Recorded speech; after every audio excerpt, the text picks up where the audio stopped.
Peggy 12.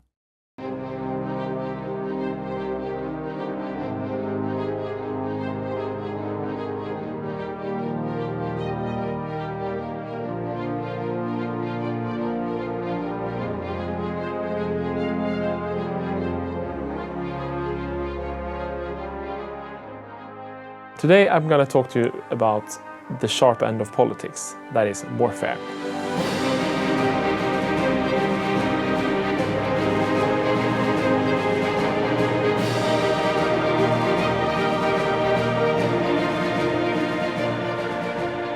War has always been central to the previous games, and we've added a little extra effort this time to make it more engaging and feel a bit more like you're actually fighting wars in the Renaissance era. And what drove conflict in this era was, of course, men and money. This is a concept we've had in the previous games, so we wanted to sharpen it a bit and make it more important to the player. And what we did, for example, with the men is that we have the concept of manpower that we always had. And as you lose soldiers, you will have to take it from your manpower pool to recover it. What happens in Europa Universalis IV is that the process of getting your manpower back is way, way slower. And this will really give you a feeling that if you fight a protracted war, if you lose a lot of men, if you say assault a fortress instead of sieging it slowly, if you fight costly battles, even if you win, you can have this kind of lost generation that you need to contend with. And then you might actually be out of the game for a long time, so you really need to manage your manpower. And then, of course, there are ways to deal with this. Natural ideas where you can create a nation that can bring more men out of the manpower pool, for example. And you can build certain buildings like training grounds to help train up your manpower pool faster. And then, of course, depending on which country you play, if you're a small merchant republic, your manpower pool won't be very big even if you try to optimize it. But what if you are this merchant republic then? What should you do? Well, you can do what they historically did. You can hire mercenaries. Of course, they don't cost you any manpower, but they cost lots of money. So you have a choice there. You can still have an army even if you don't have any manpower.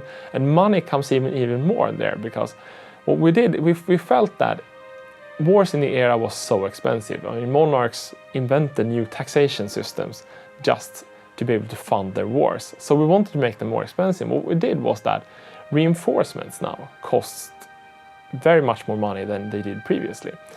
So if you go into the war, you have a balanced budget, for example, and you have a nice war chest. You think that this will be fine. This war will be over. The boys will be home for Christmas. But as you fight the war and the men die off, you have to pay to train up new troops. Reinforcements costs, and they cost a lot.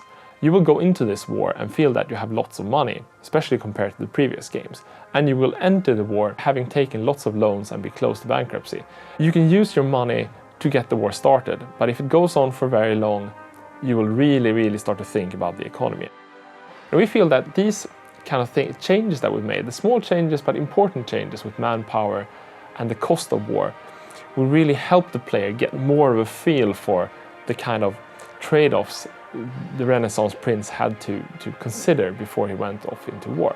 One thing I should mention there, of course, is that what the Renaissance prince did, and what any modern ruler would do if he has no money, is that he would take loans. And we've tried to help the player there by making it cheaper to take on loans. In the previous games, it was more like if you took a loan, that was a loss. Now you're always deficit spending because you need to fund the wars, and that can be nice for a while, right? But if you take lots of loans and the inflation clocks up, then you will end up in problems later. So you have all these kind of nice trade-offs all the time between short-term benefits and long-term problems. And that's the strategic part where we hope that the feel of fighting the war will be much more different. And then, of course, on the tactical side, we've done some changes as well, just to improve how to get the feel right for how it should feel to fight a war in this era. If you're a ruler, of course, being a soldier is not very nice. What we wanted was for the battles to be a bit more decisive. So, for example, we added a mechanic called shattering, in the sense that when you march your army into battle and you lose, before it just retreat a little bit and then you can fight again. But now, if you lose decisively, the army can shatter, and that means that your soldiers will break and run, and they will run all the way back until they find a safe province before you can stop them. And there they have to stay a bit and recover their morale.